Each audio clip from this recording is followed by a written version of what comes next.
সম্মানিত দর্শক শ্রোতা, পরম সৃষ্টিকর্তা যিনি অসীম দয়ালু শুরু করছে তার নাম। আজকের বিষয় হলো মাহফুজ আলমের তৌহিদ জনতা প্রকাশ পেয়েছে, কারা মব করছে সে বিষয়ে সংক্ষেপে আলোচনা করছি। দেখেন, বিভিন্ন সেক্টরে বিভিন্ন জায়গায় বাংলাদেশের প্রত্যন্ত অঞ্চলে মব শুরু হচ্ছে, মব শুরু হতেই চলেছে। আপনারা দেখেছেন ৩২ নম্বর ধানমন্ডির ৩২ নম্বর বাংলাদেশের জন্মের ঠিকানা, সেই ঠিকানা সহ বাংলাদেশের প্রায় ১০০ বাড়িঘর বুলডোজার দিয়ে তৌহিদি জনতার নামে যারা ভেঙেছেন, চোরমার করেছেন, তাদেরকে কিন্তু আবার থামাতে বলা হয়েছে। বিভিন্ন মাধ্যম থেকে, দেশি বিদেশি থেকে বলা হয়েছে কোন সময় থামতে হবে আপনারা থামবেন, কোন সময় আমরা বলবো সে সময় শুরু করবেন, কোন সময় আপনারা ভাঙচুর, লুটপাট, নৈরাজ্য, চাঁদাবাজি, রংবাজি এবং এই আওয়ামী লীগ, বিএনপির সকল নেতাকর্মীদের বাড়িঘর ভেঙে চুরমার করে দিবেন আমাদের কথায় এবং বন্ধ করবেন। বিভিন্নভাবে দিক নির্দেশনা আপনারা দেখেছেন।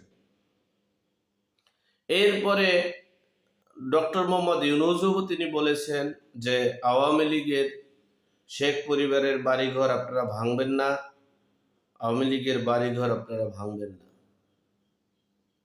এই আর ৩২ নম্বর ভাঙা এটা একটা অনাকাঙ্ক্ষিত ঘটনা।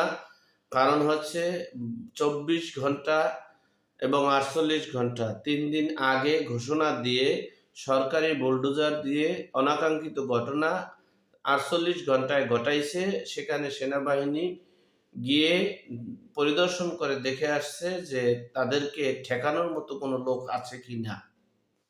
যাই হোক, এই হলো বিষয়। এরপরে আমরা ২১শে বইমেলা, সেই বইমেলার একটা দৃশ্য যেখানে তসলিমা নাসরিনের একটা বই, সেই বইটা তারা সেই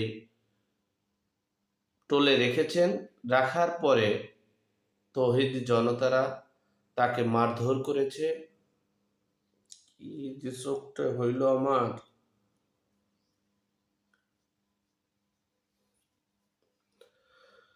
তৌহিদি জনতারা মারধর করেছে, টেনে হিঁচড়েছে, টোলটা ভেঙে চুরমার করে দেওয়ার চেষ্টা করছে।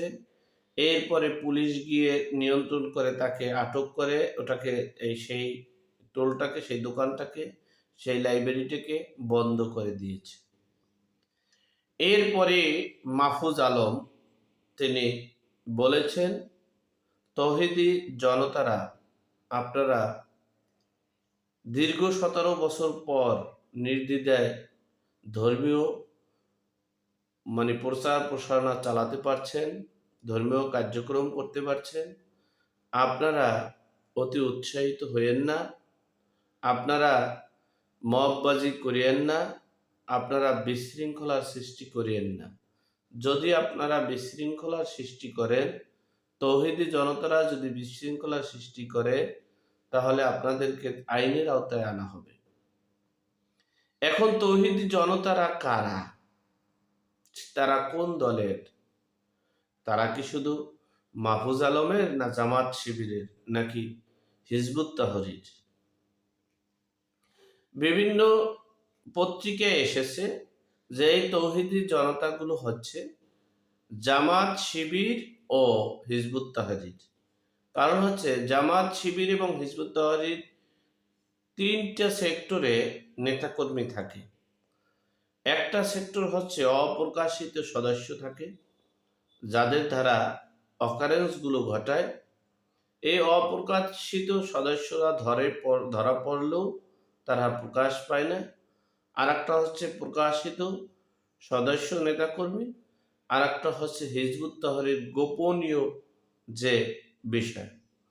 এই তিন সেক্টরের যারা অপ্রকাশিত সদস্য আছেন, হিজবুত তাহরীর, জামাত শিবির এবং এই হেফাজত, এই অপ্রকাশিত সদস্য দিয়েই এই হত্যাকাণ্ড এবং মববাজি, মব কিলিং এবং দখলবাজি, নৈরাজ্য, চাঁদাবাজির কার্যক্রম করে থাকে। এরপরে একটা পত্রিকায় চলে আসছে এই বা বিভিন্ন আমি এই মিডিয়ার মাধ্যমে জানতে পারলাম। মিডিয়া বলতে ইউটিউব, ফেসবুক এবং টিকটকের মাধ্যমে জানতে পারলাম, বুঝতে পারলাম যে তৌহিদি জনতা এই মাহফুজ আলমের একটা গ্রুপ আছে, সেটা হিজবুত তাহরীর যে গ্রুপটা সেটাই তার নিজের এখন কন্ট্রোলে আছে। এই এই তৌহিদি জনতারা যে মব করতেছে, কিলিং করতেছে, সেটা কিন্তু মাহফুজ আলম প্রকাশ্যে বলেছেন। তিনি বলেছেন যে আপনারা আপনাদের ধর্মীয় আচার আচরণ, ধর্মীয় কার্যক্রম স্বাধীনভাবে করতে পারছেন, করেন। এখন মববাজি করিয়েন না, এখন সিন্ডিকেট করিয়েন না। তাহলে এই মাহফুজ আলম কে? এই তৌহিদি জনতার প্রধান নায়ক নাকি মাহফুজ আলম? কি তাহলে তাদের কি দিক নির্দেশনা দিয়ে থাকে? আমার প্রশ্ন, তাহলে গত 5 মাস 6 মাস যে মববাজি করছে, তখন তাদেরকে করতে নিষেধ করা হয়নি কেন? তখন তাদেরকে বাধা দেওয়া হয়নি কেন? তখন তাদেরকে বলা হয়নি কেন যে দেশে একটা বিশৃঙ্খলা সৃষ্টি করিয়েন না? অর্থাৎ স্বাধীনতার স্থপতি এবং স্বাধীনতা এই বাংলাদেশের জন্মের ঠিকানাটা ধ্বংস হওয়ার আগ পর্যন্ত এই তৌহিদি জনতা তাদের দরকার ছিল।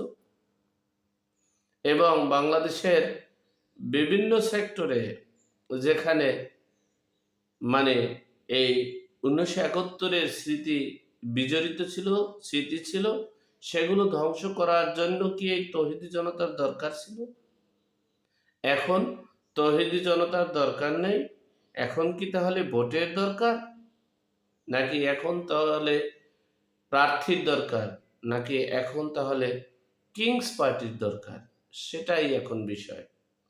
যাই হোক, এই মাহফুজ আলম তাহলে স্বীকার করেছে যে মববাজি করতেছে তৌহিদি জনতারা। এই কথাটা বলা এবং এই প্রকাশ করা, এই তাদেরকে বন্ধ করায় যে তারা যে কতটুকু যোগ্য এবং কতটুকু অভিজ্ঞ, বিশ্ববাসী সহ সকলেই বুঝতে পেরেছে। এই যে বিষয়, আমরা মববাজি, মব কিলিং, চাঁদাবাজি, নৈরাজ্য, লুটপাট করতে চাচ্ছে, এই অভিযানের নামে আওয়ামী লীগ এবং ছাত্রলীগের ট্যাগ দিয়ে সকলকে ধ্বংস করছে। তারা কি জানে আওয়ামী লীগ কিন্তু এখন দুর্বৃত্তায়ন করছে না, লুটপাট করছে না, চাঁদাবাজি করছে না?